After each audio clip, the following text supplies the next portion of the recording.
Hello, everyone, and welcome to another Reckless Paradise episode. I am your host, Dystro, and sadly, we are still without Marissa because at this time, with all the mental health and all the health issues going on, and also she is done. If you haven't heard about this by now, go listen to her episode on this matter. She had to sadly uh, step away from from the podcast entirely due to her own mental health issues, her dad's health issues, and everything else that's going on in her life right now. We wish her, we wish her the best of luck in trying to get this stuff under, under control and trying to, just be there for her family and all that stuff.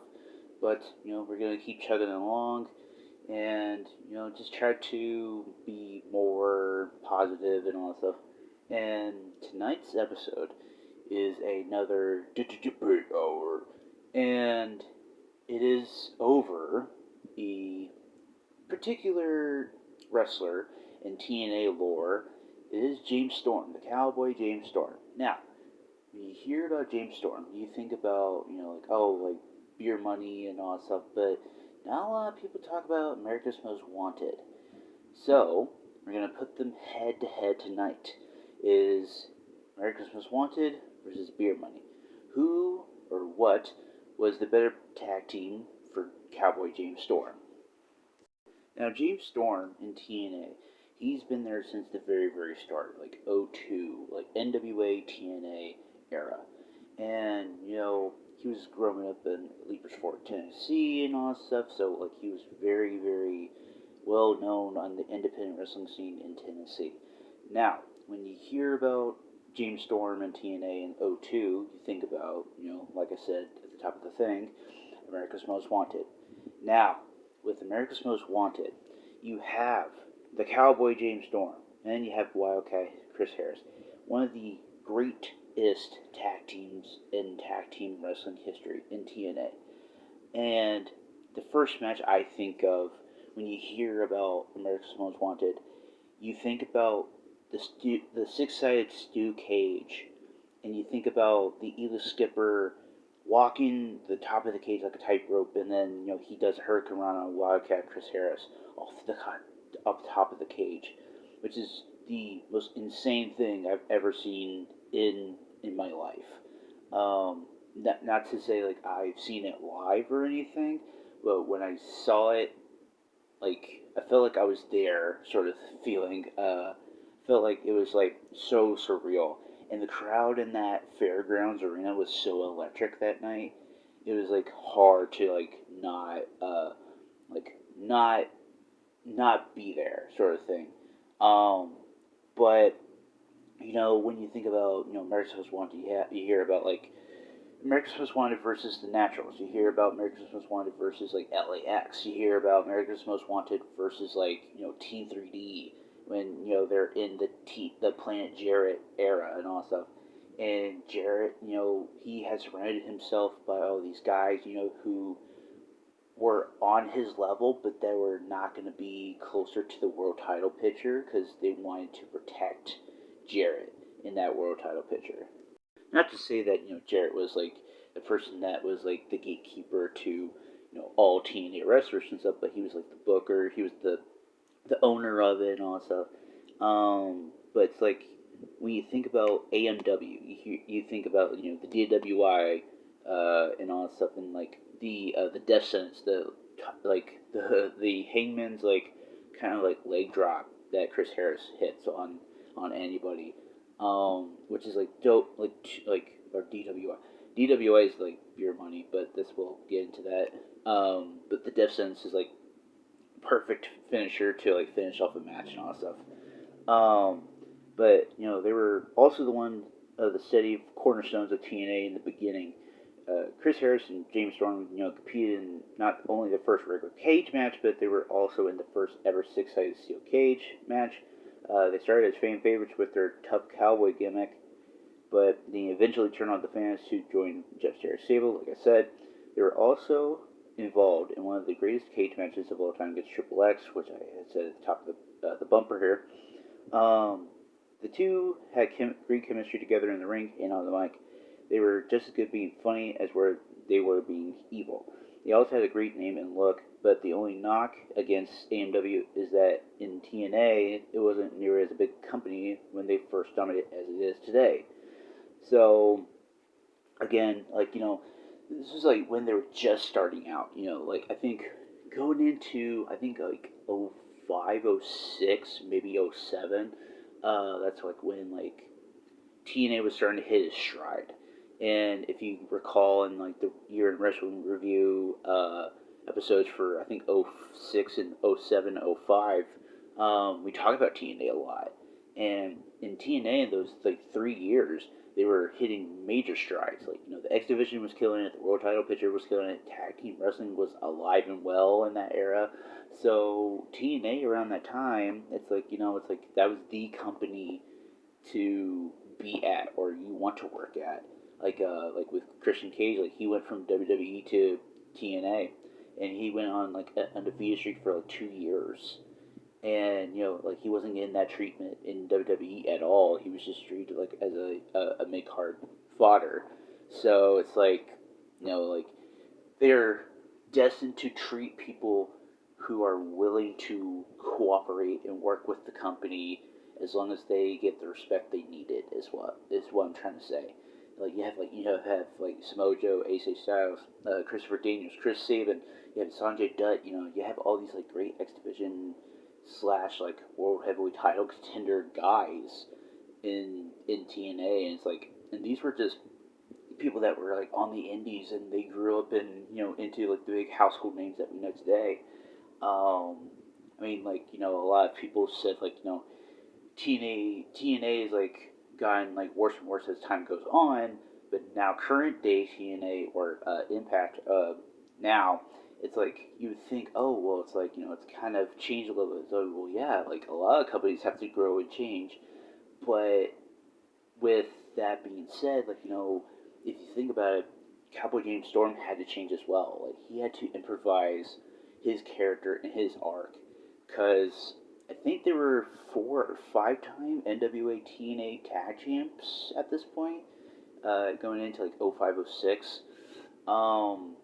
But then it leads to the ultimate babyface kind of like ruined turn for Chris Harris. And James Storm was supposed to be, he was the heel, Chris was the babyface, and it kind of worked. But they kind of replicate that exact same formula years later with Beer Money, which I'll get to in a minute.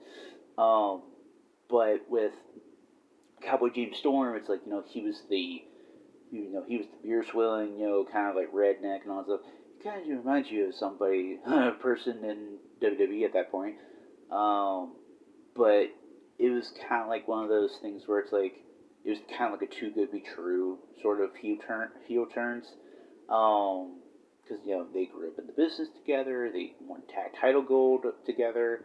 They were like really good at single stars, but Chris Harris was the Marty Jannetty to James Storm's Shawn Michaels. If I want to compare that to Cowboy James Storm and Chris Harris here, which is kind of sad. But like James Storm didn't get that recognition that he needed or he deserved by Jarrett, and so then it kind of led to their eventual breakup of America's Most Wanted, and then James Storm was they had really good singles matches together between Storm and Harris, which led to I think Sacrifice 06 or 07.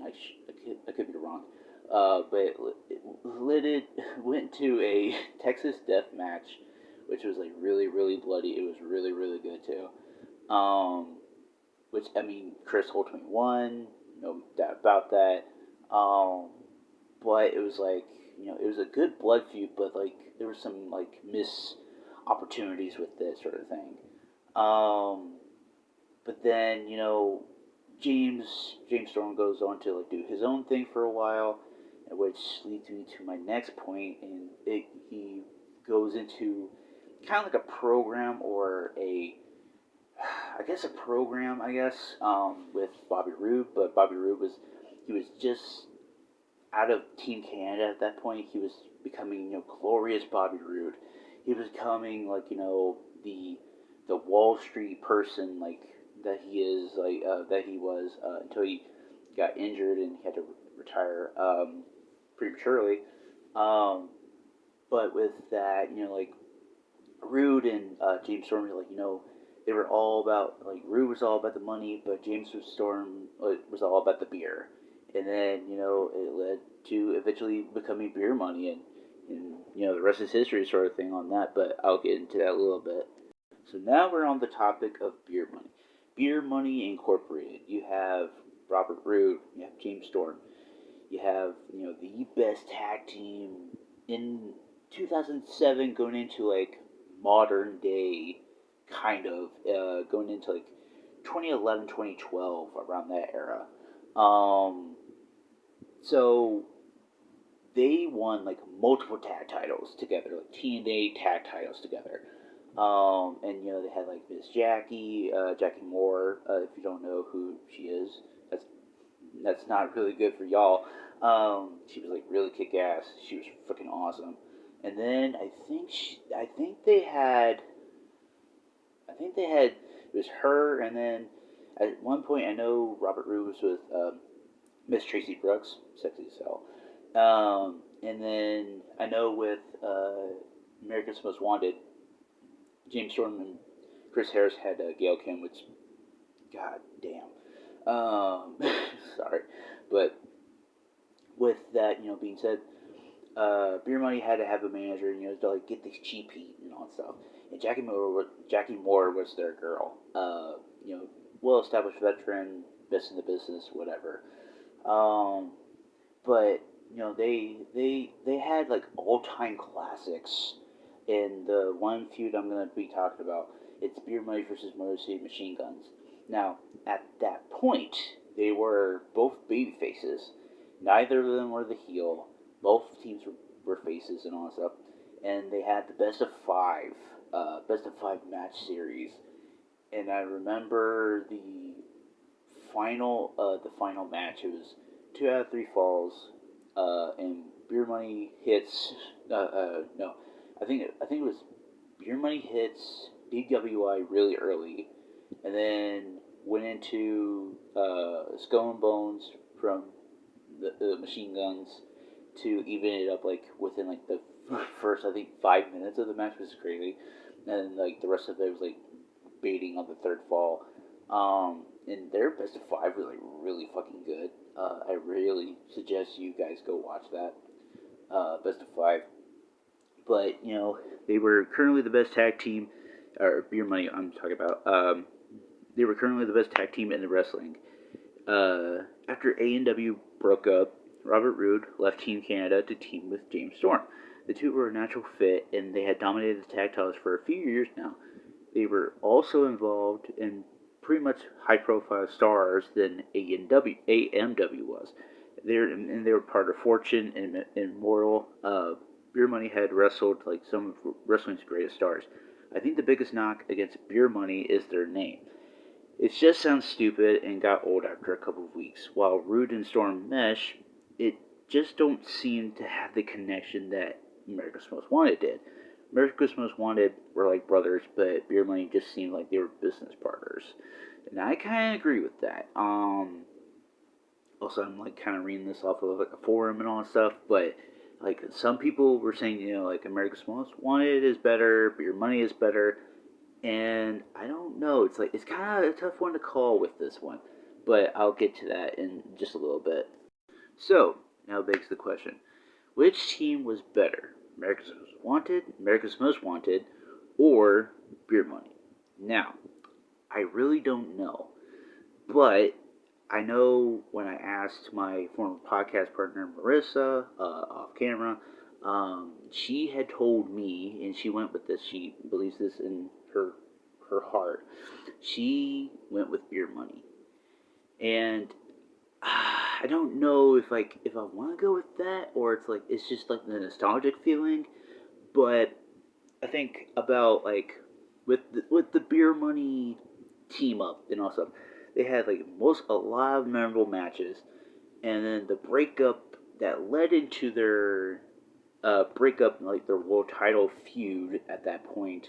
Um, it was really damn good too, like because like with AMW, you didn't have that with Chris Harris and James Storm, but now like you have the world title involved with James Storm and Bobby Roode because Bobby Roode was just about to hit into the year long run with the world title at that point, and Bobby Roode was just doing his glorious Bobby Roode, his heel run and all that stuff, and Chris Harris, James Storm was he was doing like his face run and all that stuff, and then and the match that perfectly exemplifies the blood feud that they had between Roode and Storm was the Bound for Glory 2012 no DQ match that they had that year, and my God, like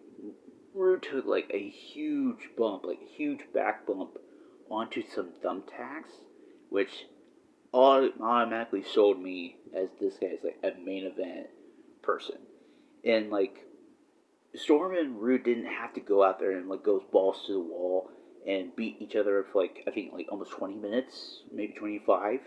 But they did, and they wanted to have people on the edge of their seat to believe like, okay, these two are gonna beat the absolute shit out of each other, and they did, and it automatically sold us as fans to like believe like these two were in a huge blood feud. Like, they were partners, they were brothers, and then like I said with the America's Most Wanted thing with Storm and Harris, it's like it was the exact same formula, but many years later with Storm and Roode.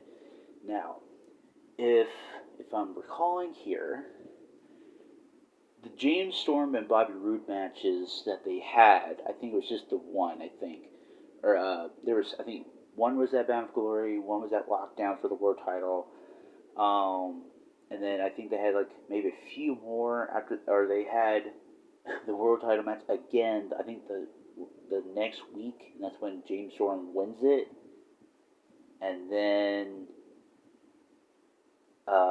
I think Roode wins it back or something like, or no, like James Storm wins the world title, Roode wins it a week later, and then like he just has that year long run and all stuff or something. I'm probably forgetting a whole bunch of stuff, but I will agree to a certain extent on Marissa here. I'm gonna go with beer money on this one because of just not personal bias, but it's just because of a wrestling bias, I guess. Um, I do love America's Most Wanted. They were like the influential tag team for tag team wrestling. You had the all time classics with Triple X. You had the classics with LAX. You had the classics with Naturals. But it's like you cannot compare Beer Money to AMW because AMW was kind of like the knockoff version or the prototype to what Beer Money was going to be years later. And Bobby Roode, like, he was just trying to break through that glass ceiling. So was James Storm. But they elevated each other over that glass ceiling. And plus, I mean, like, who doesn't love good tag team wrestling? I mean, come on. Who doesn't love good tag team wrestling? I love tag team wrestling. I mean, I get sick and tired of, like, the ref has to turn around. It's like, like, hey, get over there and all that stuff. But it's like, it's the part of the pageantry, the masterpiece of tag team wrestling. Because, like, you have, you have Beer Money versus Motor City Machine Guns, like I said. You have Beer Money versus, like, maybe Hernandez and Matt Morgan or something. I don't know. But it's like, you have the tag team expertise of James Storm in both of these tag teams. And if I had to put Beer Money versus AMW together, like, in a versus match, or like, who would come out in the winner, I would say maybe Beer Money on this one. Because with AMW, when they first started out, they were not experienced at all. They lasted maybe 4 or 5 years With Beer Money, on the other hand, they lasted from like I think '07 to 2011, maybe 2012. They lasted 4 or 5 years, so almost the exact same kind of like wavelength here. But the more that you have the experience and all that stuff, like I mean, James Storm's like the most experienced out of both those guys, but he helped like elevate tag team wrestling, and he elevated himself as well.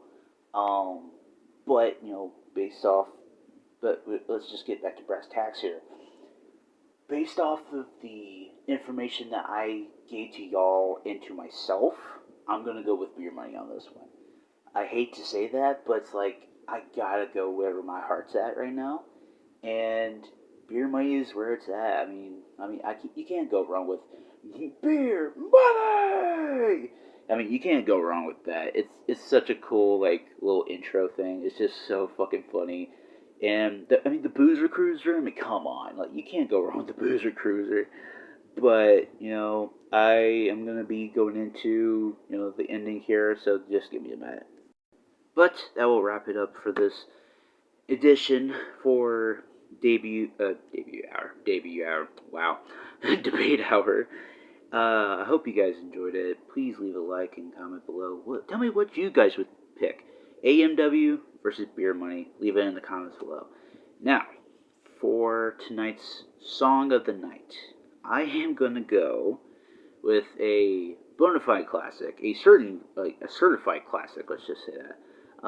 In honor of Cowboy James Storm, I'm gonna go with "Wanted Dead or Alive" by Bon Jovi, and I think it's a perfect song to encapsulate the Cowboy James Storm, because he's a wanted man in the cowboy lore and all that stuff, and he's a badass and all that stuff, and I love the man to death. He's awesome. He's super cool. But with that being said, thank you very very much for listening and watching on YouTube. But now we have the link tree in the comments, or I think in the description. It goes to our Reddit page, our Instagram page, our Twitter page, our Facebook page. We have the YouTube channel on here. What am I forgetting? My gaming YouTube channel for Dystro Gaming. At the moment, it is at hopefully, it's going to be at 1,500 by the end of the month. But if not, oh well, that's all right. We have next month and the rest of the year to get there. Okay, so go show some love. Go show some love to my channel, and please keep your thoughts and prayers for Marissa on Facebook and all that stuff, because she's gonna need it right now. Spread love, be loved, and that's it. And I will see you guys next month in August. Peace!